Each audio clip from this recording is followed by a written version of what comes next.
Do you like waking up in the morning, pulling the curtains aside and going out on your balcony in your underwear? Or maybe even butt naked? If you do, there are some cabins here on Royal Caribbean's Utopia of the Seas that you definitely do not want to book. I'm Morgan from the very unofficial travel guides. I've been making travel videos now for over 15 years of popular and not so popular tourist destinations to give you a very honest, unofficial look at what it's like to be there. I've been on over 30 cruises, and I also wrote a book called Getting Stitches on a Cruise Ship. It really happened. If you want to give me a little extra support, check it out. It's available on Amazon now.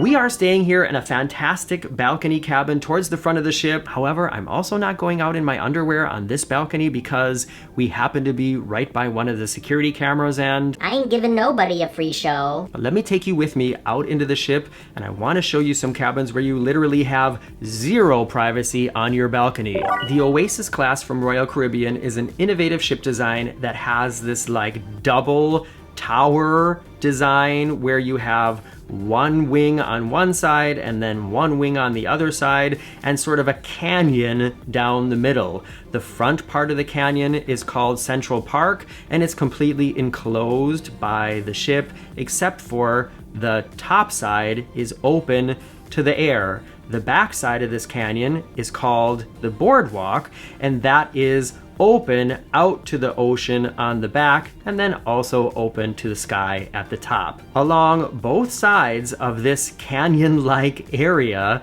there are balcony cabins, and when you're booking these balcony cabins, they're called either Central Park View or Boardwalk View. And if you take a look at this, you can see nobody on these balconies has any kind of privacy whatsoever. People on the pool deck, people in the windjammer, people on the zip line. I'm talking about a lot of people. They can all see what you're doing on your balcony and also see who you're doing it with. And I mean, some of them are even worse than others, if that's technically possible, because I think when you're up on the pool deck, you're not really necessarily staring down at these balconies, but some of them are right next to the elevator waiting banks. So you might come out on your balcony in the morning, in the afternoon, in the evening, whatever, and there will be people waiting for the elevator right there staring at you on your balcony. One of the design changes they made on the Utopia is the space that used to be the Wonderland restaurant is now Giovanni's and the wine bar, and they've added some outdoor seating here with a view over the boardwalk, which I think is really cool. However, these seats also have a fantastic view of all the boardwalk balconies. What do you think? Would you want to stay next to this? Look at how close these tables in Giovanni's restaurant are to some of these balconies. You could be on your balcony and just reach over and be like, hey, give me a breadstick. Got an extra meatball? Honestly, this is like one of the worst places to have a balcony cabin. Just to give you a little bit of perspective, while I was on the Symphony of the Seas, which is also an Oasis class ship like the Utopia, I got to take a look inside and out of a Central Park View balcony cabin. Of course, it is very nice to have some outside space, but I feel like then this is more like staying in a normal hotel balcony situation, and I'm missing the view of the ocean and that feeling of privacy that you have when you have an outward-facing balcony. And I'm not saying this is an absolute deal breaker for me. It's still nice to have some fresh air and some direct sunlight. I think, you know, why not go on there and lay out or sit out in the sun if you want to? It's not necessarily that different than like a hotel. Many hotels that have balconies also have balconies that face other balconies, so it's not like this is really different, but it is different for a cruise ship, because usually on a cruise ship, if you have a balcony, you have a lot more privacy. For me, I guess it comes down to price.